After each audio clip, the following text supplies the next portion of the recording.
Nabi SAW bertumbuh besar, kemudian menyampaikan agama Allah agar Bani Israel kembali kepada tauhidnya, menyembah Allah dan segala macam.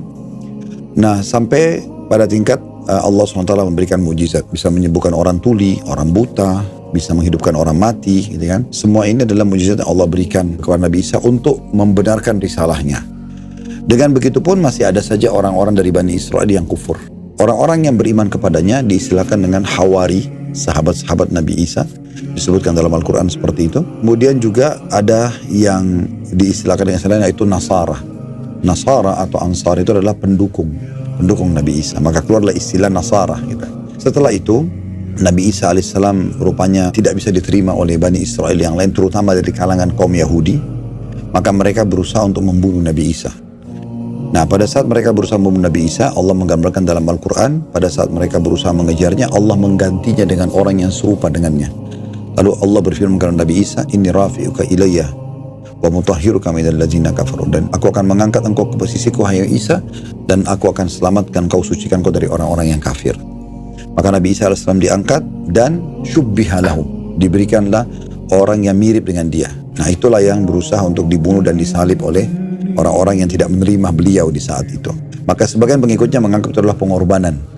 Tapi dalam keyakinan umat Islam, Nabi Isa tidak wafat. Nabi Isa sama sekali tidak disakitin, tidak disalib, dan beliau diangkat ke langit.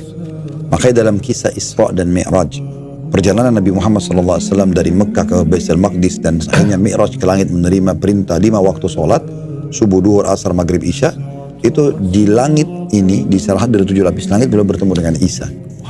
Jadi Isa alaihissalam sekarang ada, gitu kan. Ada yang mengatakan diwafatkan nanti dihidupkan lagi, ada juga mengatakan memang cuma diangkat dan akan diturunkan di akhir zaman. Keyakinan umat Islam, Nabi Isa alaihissalam akan turun. Sebagaimana banyak hadis Nabi SAW sebutkan masalah itu. Kata Nabi Muhammad SAW, bagaimana umat manusia bisa sesat di awal, di saat saya diutus, dan di akhir nanti pada saat Isa turun.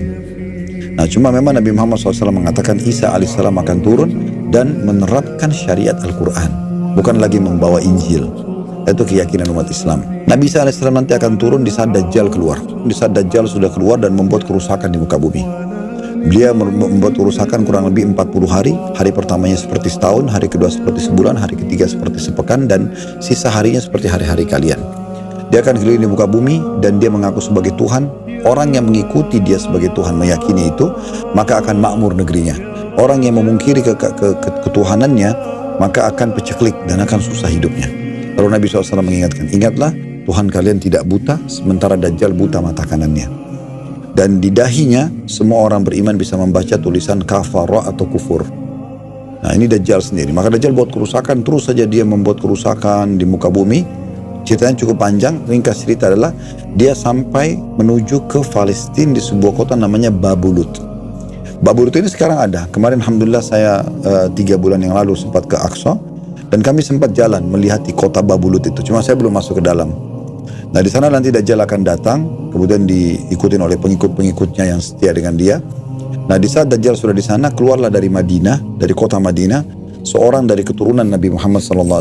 Beliau mengatakan namanya seperti namaku. Nama Nabi Muhammad SAW Muhammad bin Abdullah, sama. Tetapi dan fisiknya seperti fisikku, tapi akhlaknya tidak seperti akhlakku. Karena tidak ada orang yang sama dengan akhlak Nabi Muhammad SAW.